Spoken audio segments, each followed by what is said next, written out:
Welcome back to Real Creative Leadership. Today's episode is all about client and partner success, but not in the usual manage a project way. Instead, we're focusing on what creative leaders can do to build trust, collaboration, and true partnership with clients. And our expert to help us out is John Renz, Vice President and Head of Creative at Prudential. Because John has worked with big brands both in agencies and in-house, and he's become sort of what we're calling a client whisperer. He knows what it takes to steer clear of the part where everybody wants to tear their hair out, both at the client calls and behind the scenes. So in this episode, John is going to share some of his hard-won insights into what creatives can do to collaborate better with clients and make business easier for everyone involved in the work we do. So we're going to unpack how to understand their challenges like a leader, the art of building trust and confidence, and how to lead teams through change and client feedback without losing creative integrity. So, hello, John. Welcome to Real Creative Leadership. Thanks, Adam. I'm excited to be here. First of all, client whisper. I love it. I love it. I don't know if you've trademarked that, but I'm going to rush right to my local patent office and see if I can get that claim. All right, it's a race. We may you to it. It's a good phrase. Yeah. Well, let's start out. Tell us one of the best moments that you've had a success with this. One that ended with everybody winning. Everybody winning. Well, yeah. When you're doing the right behaviors, when you're leading in with some of the things that we're going to talk about today, you get a lot of those, right? And I'm lucky enough to lead a team where we have a lot of those wins. I'm going to lead into one that really sort of blew the doors off. It's actually from about 2.5 years ago. And we had a very, very particular business challenge. We had an incident, or shouldn't say an incident, an opportunity, right? Where we were brought to the table and one of our larger businesses had a significant new business opportunity. It's a highly profitable business. It's an institutional business, very complicated sales. And they had traditionally been going to market with this very old-fashioned PowerPoint. 90 to 100 slides. I mean, an old clunky deck. And finally they said, listen, we've got an unbelievable opportunity. We can't go to market with this deck. If we show up with this deck, we'll get laughed out of the room. We need a whole new experience. And the head of the business said, listen, we need to create something that's best in class, never, ever seen before. Oh, and by the way, we have 2 weeks to do it. No pressure. So we created a whole cadence of how we were working. We created a cadence of how we were going to work internally as a creative organization. We created how we were going to share work out on a completely rapid and collaborative way with our business partners. And listen, long story short, 2 weeks later, we created this completely digital end-to-end sales experience that, to say it wildly surpassed expectations, is not doing it justice. The day after the presentation, the head of sales called me personally and said, I was walking out of that deal and a broker pulled me aside and said, I've never seen anything like that. I've never seen anything like that. Within 24 hours, we had the note. We closed the deal. It was a spectacular accomplishment. Maybe not on a monster basis like that. Like if I put the dollar figure, it was in the billions of dollars, right? So you're talking a significant win. But when you have wins like that, it's so gratifying as a creative and it's gratifying as a business person. But we got to go back here. Hold the phone. From what I just heard from you, you're like, I like it better when they don't have a brief, when they don't know what they're doing, when it's just like, that sounds like the stuff of nightmares for most creative people, where it's like, they don't even know what they want. And we got to come in and tell them this is going to be the worst. So explain yourself a little bit more. Listen, there's two great points. When they come to you with a completely buttoned up brief, that's wonderful. That's great. You've got your insights, you've got your data, you've got everything you need to really act on this. But sometimes it's not bad if they don't have a brief. And here's what I'm saying. Sometimes no brief is better than a bad brief. Right? Sometimes you get a bad brief and it'll steer you in all kinds of wrong directions. But if you're a great creative, and I've been a creative my entire career. Man, I think we have superpowers. I really do. I think it was like George Lois had this thing, and he said, "Just let the creatives handle everything. We can do it all." Like I'm all in on all, right? Like we can do the strategy. We can, great creatives can really lean in and have great influence. But when a client comes to you and they say, "Man, we've got a business problem, and I know what I need to solve, and I know our audience," and they may not have an insight. They may not have hard data, but they know they've got a business problem that they have to solve, and they know they need the creatives to help them solve it. When creatives are really utilizing their superpowers, right? They start to interact with their clients and they say, "Tell me what you're trying to do. Mm. Tell me about your audience.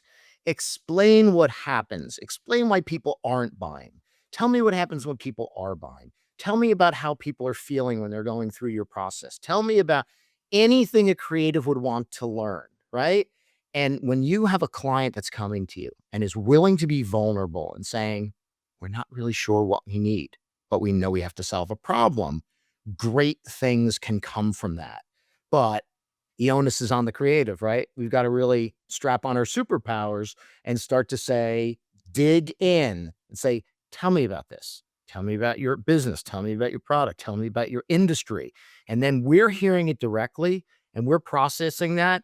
And come on, there's all creatives, right? This is just family. It's all creatives listening to this, right? Yeah. We can do it better than everybody else, right? So we can listen, we can hear, and we can turn out fantastic creative, even if there's no brief. I'll go that far, but as long as we're at the table, as long as we're at the table driving the conversation. All right, well, let's get into it. You have these 5 tips for people of how they can get into better relationships with their clients. Let's start with tip 1. And you've hit on this a few times already so far, but let's talk about recognizing their challenges. Like, why is this number 1? What are the mistakes we made when we're trying to understand them in your perspective? Too often, um, creative professionals will think it's all about them, right? It's all Mhm. about me. It's all about my idea. It's all about my concept. And by no means am I saying we shouldn't be fighting hard for our ideas, fighting hard for our concepts. At the end of the day, we are, especially if you're in business, if you're in advertising, right? You're a business creative. You're solving business problems, right? And you have to understand if they didn't have a problem, they wouldn't be coming to you. That's the first part, right? But Mhm. they're coming to you because they need a creative solution. That's the start and the end, right? But also keep in mind that the clients are navigating a world of complexities that's outside of your world. It's outside of the world of creative, right? They're in charge of profit. They're dealing with pressures from the distribution team. They're dealing with pressures from the product team. They're trying to take products to market. They're trying to get sales numbers up, right? There's a lot of strain and stress on these folks. So you have to understand that, right? So you have to, as a creative, you have to begin and end with empathy for your client, right? Like, what are they going through? How are they here, right? And how can I, as a creative, help them overcome that? Now, ultimately, it's going to come out in your creative output, right? But there's an enormous amount of dialogue and back and forth that happens as you're interacting with these clients. And I've seen too many creatives, they get peeved, they get pissed, like, "Oh, this client's Mhm. coming back with more they've got more changes, they've got this, they've got that."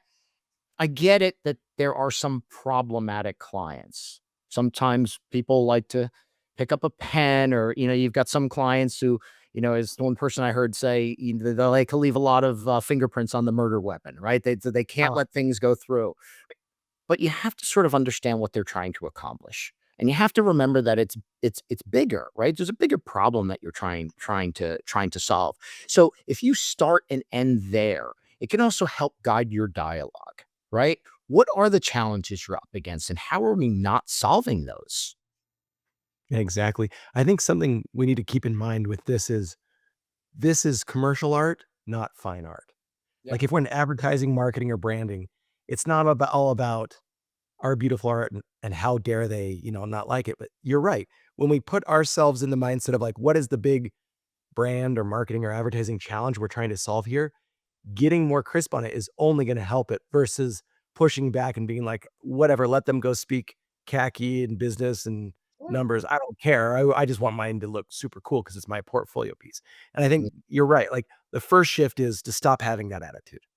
Right. And yeah, because look, at the end of the day, what I've always say, and sorry, I tend to say at the end of the day a lot, so try not to coin that. But everybody wants great work. Yep. Correct. Creatives, I want a portfolio piece. I want it to be as great as it possibly can. Here's a secret. So do your clients. Your clients want the work to be great, right? Even if your client is a mid-level marketing manager who might be responsible for a very small part of a campaign, they want it to be great. Let's say it's like a very hardworking email, right?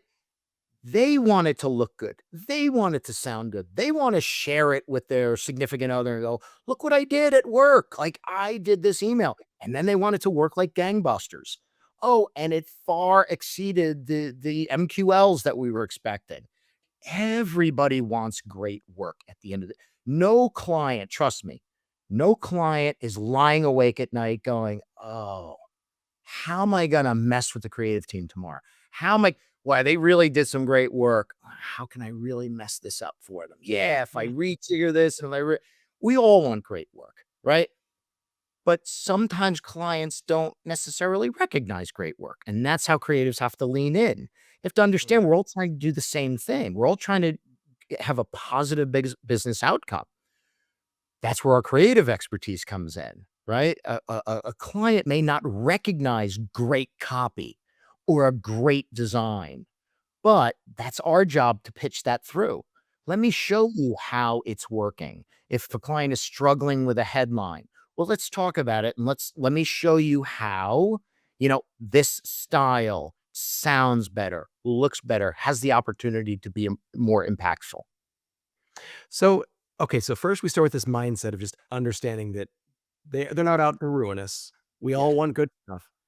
How do we show them that we get them? We understand your concerns. Like, what are some of the things we can do to put them at ease, basically? Yeah.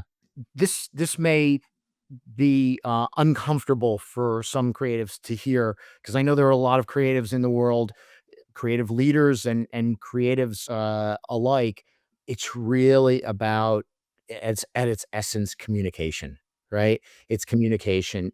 I have in my career seen a lot of talented creatives who were just so painfully introverted and Mhm. they don't show up and they don't speak and they don't present and they don't champion their work and they don't fight for their work and they don't present their work. And even on a fundamental level, I'm not saying it needs to be some, Mad Men-esque type of presentation, but even so far as just sharing your workout with a client, no matter how big or small, right? I'll share a story with you. I was working for Dow Jones, right? And we were launching an ad campaign and we were working on it. And this is really going to show my age, but it was an original online searchable database. Okay. So this is back before the days of right around the times of AOL, right? It was as the web was starting to come out, right? And we were launching these products and they were new to the corporate space, right? So we had hired an agency and the agency was doing some really great work, but the marketing lead at the time made a fatal flaw. And the fatal flaw that this person made was um, she guided the agency on the assumption that what we were launching, everyone knew about. Mhm. Problem was it was 1995, so the idea of online like, there was no Google at the time, there were so even though we as a company were living in the digital space, the rest of the world really wasn't. So, the work that the agency presented didn't quite hit the mark, right? They were sort of guided on the wrong path. So, we had to make the decision at that point, the agency was frustrated, and we had to make the decision to bring the work in-house. And the vice president of the organization at the time asked to meet with me. And he explained, "Hey, listen, this is what's happening. We need your team to lead in. We need your team to handle this work." He said, "But you got to help me here." how do you do what you do? And that this guy was a lawyer, Hmm. right? He had no idea what it took. He said, explain to me, how do you make an ad? And I've got to tell you, first of all, it was the first time I'd ever been asked that, but it was so refreshing because most people don't know how you make an ad, but they think they can, right? They just sort of assume because, well, there's writing and I can write. I was an Yep. English major in college or something. Oh, and there's design. And well, my kid can design things on a computer. Therefore, how hard could this advertising really be? Well, it's pretty hard, right? But here was someone, a senior level executive being vulnerable enough to say, I have no idea how you do what you do. Tell me what you do. Tell me how you do it. And I had to walk them through the process, right? And I said, well, you take in the facts, there's a creative brief, and you take in your data and you learn about your audience and your product and how's it fit in. And I said, and then you sit and stare and you think and you come up with ideas. When you have your ideas, you vet them against the brief to see if they're strategically sound. And he said, well, how long does something like that take? I said, 5 minutes, 5 days, 5 hours, 5 months, 5 years. I said, what's the business problem we're trying to solve? How long do we have? That's how long it's going to take, right? So your space is going to open and compress. But by having those kinds of dialogues, and not every client's going to be vulnerable enough to say, tell me about your process. They won't do that. That falls on the creative team. That falls on the creative team to push and say, "Hey, guys, here's what we need in order to do our best work." Is it more data? Is it more insights? Is it more context around your audience or more context around your products or about your markets? What do you need to do that? That falls to the creative team. And when you can do that, again, as I've said before, you're demonstrating to your client that you care, you're ready to put in the work, and you're ready to do what it takes to solve their problems. Yeah, that's great because your example of when that executive came down and just asked probing questions to learn more about your world, that's what they want. They just want you to do the same that you just said. Go ask them questions, dig in, show that you're invested and that you care, and the trust meters will just go off the charts, right? So, Right. awesome. All right, so now let's move on. Number 2 tip. Remember, we're all on the same team. Talk to Yep. us about that. So it's one about understanding the problems. Yep. Now, what are we talking about when we're saying, "Hey, we're on the same team?" So it harkens back to what I said. I say it a lot to my team. The clients aren't sitting there lying awake at night saying, how can I screw with the agency? How can I screw with the creative team? They're not, right?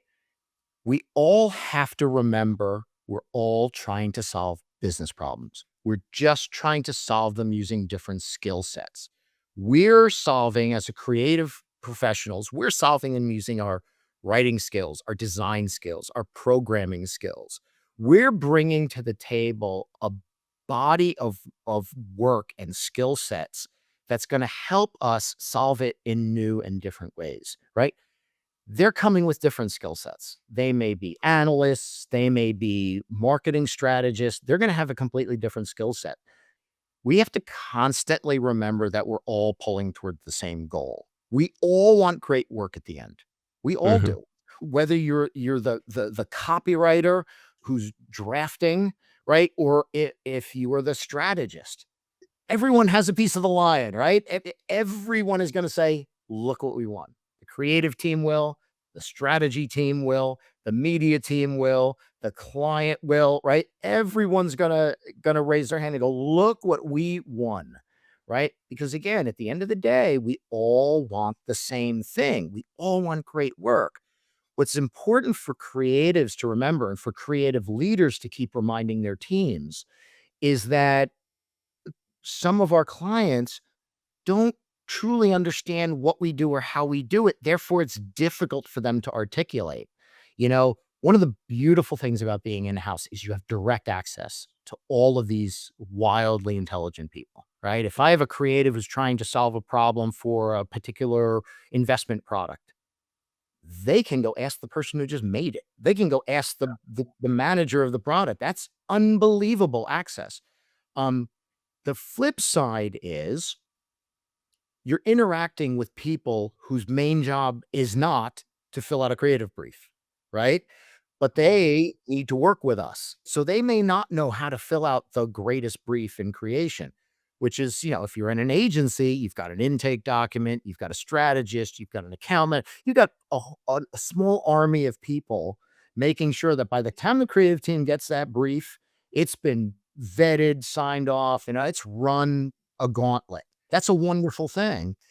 But you don't always have that in house. But that's when we dip into our superpowers and we start to say, hey, we can ask the questions that we know we need that would normally be in a brief, and we can start acting on it because we're all trying to solve the same problems. And even if you were to say, hey, listen, it's an outside agency. How do you get over an us versus them? I think the outside agencies who are really, really good, and we work with some very, very good ones, you don't get that feeling, right? When you have a meeting with whether it's a strategist one-on-one or whether it's a strategy team and the creative team as well, they're showing up as one. They're showing up in a manner that's very, there's some vulnerability there. They're willing to ask the questions that may risk them sounding like they don't know every answer in the book. And they're willing to put in the work to say, We're trying to succeed. We're trying to help you succeed." Well, something just going off that same idea, if it's true that maybe these people are great at a lot of different things, but they're not necessarily great at the same skill set as building a brief or doing whatever that Well, you're used to. Something that I've learned that really helps is just flipping the script, saying, "Yeah, but you creatives aren't amazing at all the other marketing stuff. You may think you are, but you don't have experience in that." So it would be a really good experience for you to just like, I would say, go out and run a full marketing campaign all by yourself for some little product. I don't know, start an Etsy shop, like whatever, where you really have some skin in the game. And then yeah. let's see how it turns out. Because then all your super high ideals of like, super fine art stuff is going to fall apart because you're going to have to get some sales and you're going to have to make it work. So it's like, how do you balance all of those elements and have empathy for them while Right. you're expecting them to have empathy for you? So it's like, try it. And See it's what happens. that is so right, and it just reminded me, so there's an art director, who supports one of our businesses, and she's a young and up and comer, and she's a terrific talent, right? And she enrolled in this, program, right, for creatives, and it put them through that rigor, and Mm, where they were solving a very particular business problem, but as a group, they needed to solve it not just from a creative standpoint. They needed to come with a business plan. Why are you coming in? Why are you attacking this? What is the market opportunity? What is the approach? How much, where are you going to find the money to invest in it? How are you going to measure it once it gets out the door?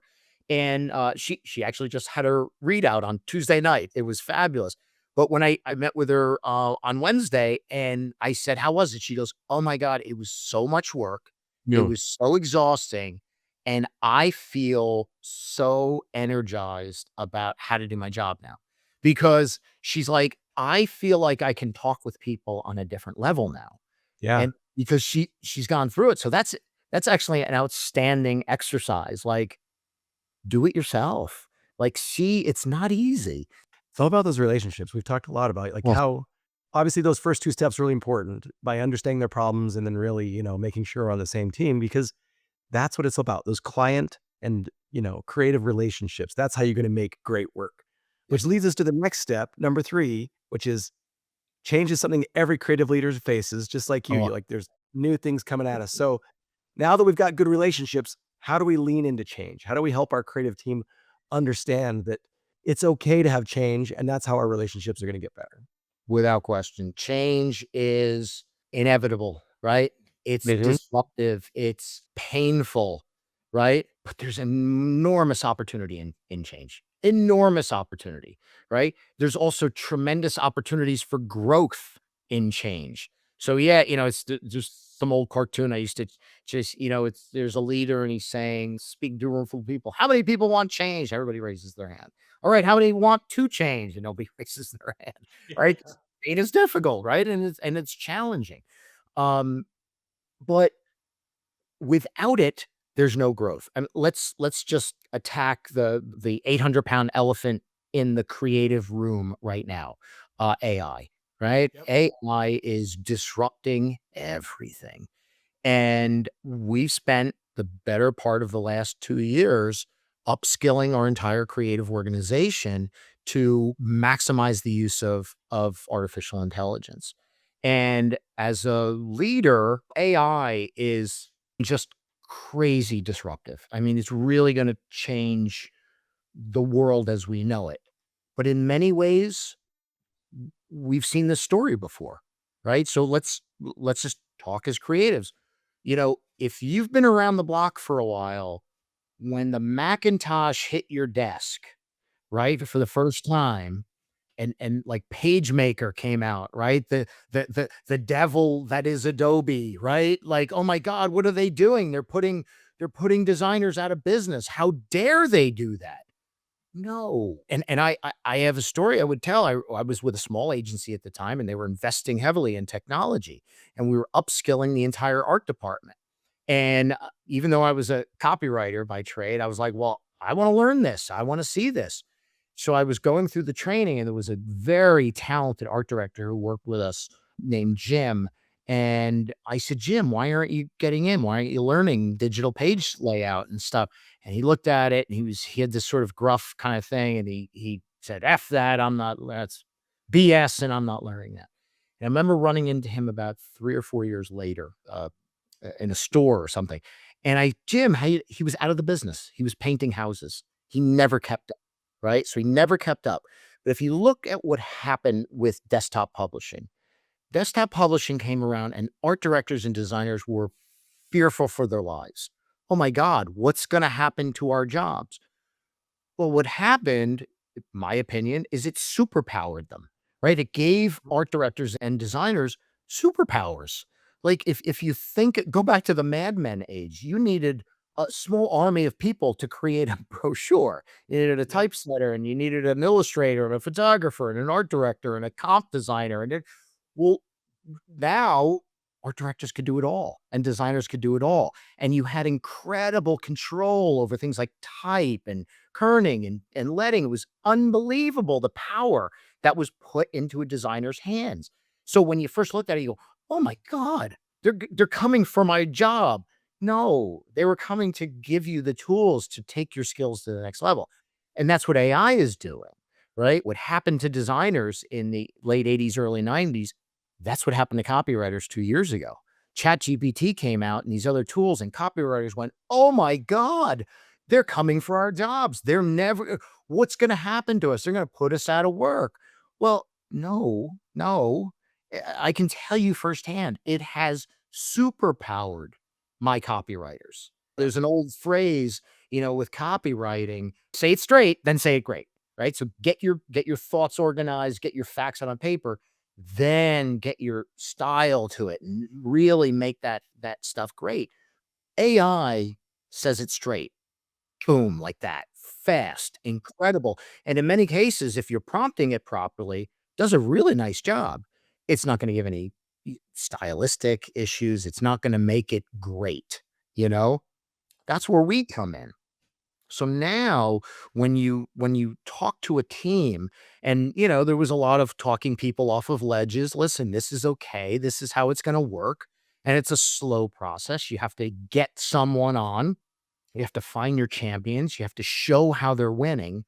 It's not a push button solution, but so I can tell you 2 years ago, I had people who were like, "This is the worst thing that has ever happened to me." And now if I went to my writers and said, "Hey guys, we're gonna get rid of AI," they'd be like, "The hell you are." "The hell you are." Like, "What are you doing?" Because it's made them better at their jobs. The ones who have embraced it, you Yeah. know? So anytime you have a change, and obviously I'm just using technology as a very particular thing. There's also, organizational change. You could be reporting up through different areas. These are all, while they could be uncomfortable, they're always opportunities. They're always opportunities. to learn more about different aspects of the business, learn more about how other parts of the organization operates. It's always an opportunity to learn more. So uncomfortable, yes. Disruptive, yes. A fantastic opportunity, without question. So we can see how welcoming change can help our personal careers, but how does that help us build stronger relationships with clients? So it's kind of a two-way street. The first thing is you have to understand, how are your clients embracing technology? That's the first part. So again, Mhm. in-house, the way we embed technology is sort of, yes, there's a creative aspect to it, but also the other aspects of the company. So one, you have to, it's what I just said, sort of the same team mentality, right? We're all embracing this new way of working. But whether you're in-house or an outside agency, it connects back to what I said earlier. What are we trying to do? We're all on the same team trying to solve the same problems. Okay. Technology, if used properly, will superpower the creative team to do our work, name it, better, faster, right? We can be more efficient, right? By simplifying or automating repetitive tasks, right? Sort of low-end work, personalized work that once the Sure. concept's done, now we need 300 versions for all of these audiences. Well, we don't have to do that by hand anymore. So 3 cheers for that, right? We can be on to the more conceptual and strategic work. It ultimately anchors back to what is the value that we're delivering to our clients? And in some cases, it's real, true value. And in other aspects, it could be just purely fun. We had the sales meetings. Sales meetings are always an opportunity to get a little fun, right? And do things that are a little unusual. And we used AI to create this whole montage video of things that just didn't exist. And we were able to have some fun with our senior leaders and things like this. Everyone had a great time. It was a blast. It was fun. And we never could have done that before. So that was just sort of a wholesome, good-hearted, "Hey, let's feel good about ourselves as a company family." Embracing change, we can see how that helps with all those relationships, not just in that we show that we're together with you on it, but we can also find bigger and better ideas that they would have never thought of before for our clients. Which kind of leads into your fourth tip, which is be open-minded. Yeah. So open to change is also just open-minded in general. So talk about that. How is that a creative leadership superpower? I've seen creatives in the past that it's sort of like the Mad Men, their ego walks in the door 5 minutes before they do with the presentation. And while some of them, can be wildly successful, I just see their shelf life being so limited, right? Because they become difficult to deal with, things like this. I have always been a proponent of being sort of open-minded, and I'd actually like to add humility into that.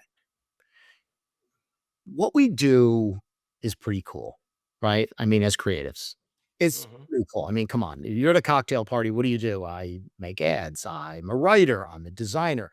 That's pretty cool. One of my closest friends is an accountant, and he hates telling people he's an accountant, right? But like, how cool is it? Like, I write ads and I write, so it's pretty great. Um, but it's not something that's easily done in a vacuum. That's one, right? And it's also something that there's the risk of coming off as arrogant. And again, it's that sort of ego thing. I like to come at things from a point of humility. I'm a diehard Springsteen fan. And there's a phrase that he said at South by years ago. And he said, "I thought I was a complete phony, but of course, I also thought I was the greatest thing you'd ever seen." The trick is to keep those 2 ideas in your mind at the same time. Hmm. So it's like, have the humility to understand that other people have perspective, and those perspectives are gonna help you be better at what you do, is gonna help your team be better. You also have to have an ego, right? I mean, what we do is risky, right? We have ideas and we're putting ideas out there and they're getting holes shot in them. And Yep. being creative is not exactly for the faint of heart. But I think if you're open minded, there's also the famous story, Bill Bernbach, right? The great ad men from the 60s. I don't know if it was true. I hope it is because it's a wonderful story. For those who are younger, Bill Bernbach was generally credited as sort of creating the creative revolution in the 60s. Yep. Sort of brought creative concept. So when you see Mad Men, a lot of that was inspired by Bill Bernbach, right? And he was generally regarded as this great mind. But whenever he presented, rumor has it, and again, I hope it's true, he used to keep his hand in his pocket and he had a little card that he kept, and it said, "He may be right." Right? Mm. Well, and the idea was if, just because he's Bill Bernbach and he's presenting these ideas, someone may have an idea that is better. Someone may have an idea that elevates your work, and that's okay. Like, that is okay, you know? So you have to be open. You have to be willing to hear what other people have to say. And and I know it's hard to do, especially when you're like you love an idea, like, oh my God, Mhm. this is it. This is it. I got it. This is the idea. Sometimes it's not. Sometimes Alright. it's not. And when you get that feedback, you kinda have to look. Another mentor of my past used to say, "Feedback is a gift. Feedback is a gift." And sometimes it's a gift you don't want to unwrap, right? But really, when you take feedback to heart, right, um, you have to understand as a creative, creativity is not a one-way medium, especially not business creative, right? We've got multiple different audiences, and just because we understood it a certain way when we created it, doesn't mean our audience is gonna take it the way we meant it. And if Mhm. you're gonna be closed off to that, it's not a healthy way to be as a creative, not destined for great success. So, which is why it's on my wall. It's a little reminder that hangs there to remember, in this case, she may be right, and They may she be right. was, Alright, well done. Yeah. and she was. Okay, so being open-minded, that's a lot. That's really, really important. But the last tip that I think really lines up with this, because you've mentioned some elements of it, is it's all about trust and confidence. That confidence, like you said, just like the Bruce Springsteen thing, you've gotta have some element of it and the humility together, but how does trust work its way into all of that? It's all cumulative. It's Yep. all it all comes up together, right? So if you're doing the work, right? If you're spending the time with your clients, right? If you're showing up, if you're showing them you care. And I don't mean just at the kickoff meeting, right? Or the intake meeting, whatever you happen to call. It's every step along the process. What I like to coach with my team, it's that you're avoiding the what I like to call the justa, right? Um, if all you do as a creative is just show up, do the work, hand it off, go back, wait for the next thing, you become just a creative. Just a copywriter. Oh, him, he's just the designer. Oh, her, she's just the copywriter. But when you consistently show up and show people, show your clients that you care, that you're vested, that you're willing to put in the work to learn about their products, their services, their audience, and it shows through in the work and you're willing to champion the work and push it through, you're not just an anything, you're a partner. And I like to say the barometer of that is when a meeting starts, do the clients look around and go, "Whoa, whoa, whoa, whoa, where's Yep. creative? So and so Where here. Wait a minute. What no, wait, my creative director couldn't make it? Let's reschedule." You know what I mean? Because that's the barometer. That's when you're not just, anything. You're a partner. And that as creatives, and especially as creative leaders, whether you're, in-house, whether you're in an agency, that's what I think we should all be striving for. Well, everyone who's listening, I hope you've paid attention until now because many of the comments and stories and things that John has been sharing here are like things I've said so many, many, many, many times. This isn't just another podcast about how to build client relationships. This is a masterclass in how you have amazing relationships, become a great creative leader, and in the end, have great, great work. So thank you, John, for sharing all these tips and tricks. I think this has been phenomenal. And this is one of those go back and listen and really dig into what we're talking about here because this is stuff that's been learned over years of really getting into this industry, and they're just amazing, amazing tips. So thank you so much. I'm going to summarize now real quick. Here are the 5 key leadership tips that John has been presenting today. He talked about number 1, recognizing your client's challenges. 2, remember you're all on the same team. 3, lean into change, don't avoid it. 4, be open-minded to everything, even that your idea may not be the best idea. And then 5, build trust and confidence, because that's everything. And it's being engaged from the opening meeting and asking questions to explaining your work in the final presentation. So hopefully that at least summarizes it all, but this has That's been great. fantastic, John. Thank you so much. Adam, I appreciate the opportunity to have this conversation with you, and it's been a lot of fun. Okay, great. Well, thanks for tuning in, everyone, and we'll see you next time. As always, you can find me at adamwmorgan.com. And finally, this show is produced by the Stoke Group, a full-service digital agency that specializes in content marketing, video, and interactive experiences. So if you're looking for a partner for strategy or content or anything else, visit thestokegroup.com. Thanks again for listening, and we'll see you next time.